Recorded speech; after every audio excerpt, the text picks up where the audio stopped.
baik tingkat kecamatan maupun kabupaten. Salah satunya saya membina santri dalam pidato bahasa Arab yang alhamdulillah menjadi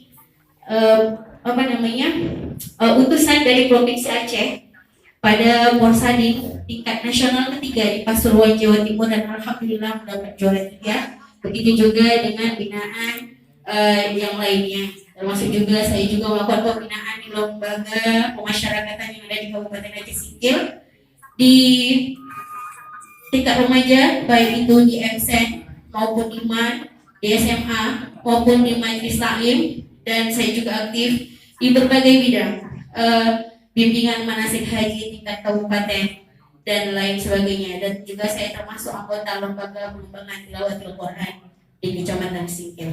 Baiklah, kita akan melihat kegiatan saya berdasarkan video berikut ini.